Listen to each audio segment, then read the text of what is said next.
नमस्कार, मी डॉक्टर कविता राणे. बुलेटिनमध्ये आपल्या सर्वांचं स्वागत. बुलेटिनच्या सुरुवातीला मुंबईमधली धक्कादायक बातमी. मुंबईमधल्या गोरेगाव ड्रग्ज पार्टीमधल्या 6 आरोपींना न्यायालयामध्ये हजर करण्यात आले. सर्व आरोपींना 16 तारखेपर्यंत पोलीस कोठडी सुनावण्यात आलेली आहे. एका हाय प्रोफाईल कॉन्सर्टमध्ये ड्रग्जमुळे 2 विद्यार्थ्यांचा मृत्यू झाल्याची बातमी आहे आणि त्यामुळेच ही कारवाई करण्यात आलेली आहे. नेस्को सेंटरमधल्या म्युझिक कॉन्सर्टमध्ये 2 तरुणांच्या मृत्यूनंतर सुरक्षेचा फज्जा उडाल्याचं समोर आलं.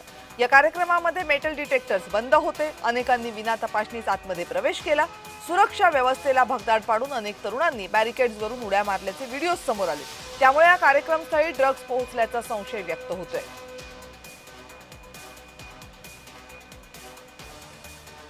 आमचं सरकार हे संवेदनशीलपणे प्रत्येक घटनेला पकडत आहे.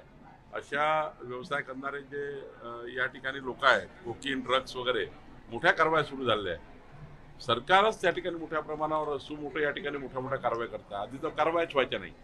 आमचे मुख्यमंत्री देवेंद्र फडणवीसजी यांनी प्रचंड मोठं जाळं तयार केलेलं आहे.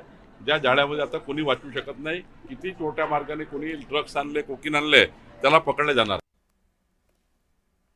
या घटनेबद्दल मला माहिती नाहीये, परंतु मला माहिती असली काय किंवा नसली काय, मला विश्वास आहे मुंबईचे पोलीस हे तात्काळ ऍक्शन मध्ये आले असतील.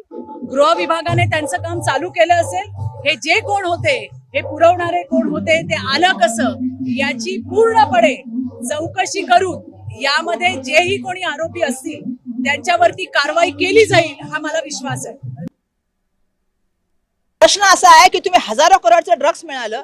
आज आमच्याकडे मी बघते की सर्रासपणे जे आहे, मुंबई शहर असेल किंवा महाराष्ट्र असेल किंवा तुम्ही देशभरामध्ये बघा, मोठ्या प्रमाणामध्ये अंमली पदार्थाची विक्री होते. तुम्ही रेव पार्ट्यांना परमिशन कशी देता? आणि मला कळत नाही, स्थानिक पोलीस स्टेशनला माहिती नाही अंमली पदार्थ कोण विकतं. तुम्ही हॉकर्सवर कारवाई करायला पुढे असता, पण तुम्ही ड्रग्सवाल्यांवरती कारवाई करायला पुढे नसता. इस प्रोग्राम के दौरान 3 जो पार्टिसिपेंट है उनको अनईजी फील हो रहा था. उसकी वजह से उनको हॉस्पिटलाइज किया गया था. उसमें से 2 लोगों की डेथ हुई है. एक जो है वो स्टेबल है, उनके ऊपर उपचार शुरू है. इस प्रकरण में वनराई पुलिस स्टेशन पर एक गुना दाखिल किया गया है. अभी तक के इन्वेस्टिगेशन में 6 आरोपियों को अटक किया गया है और जो फर्दर इन्वेस्टिगेशन है वो अभी शुरू है.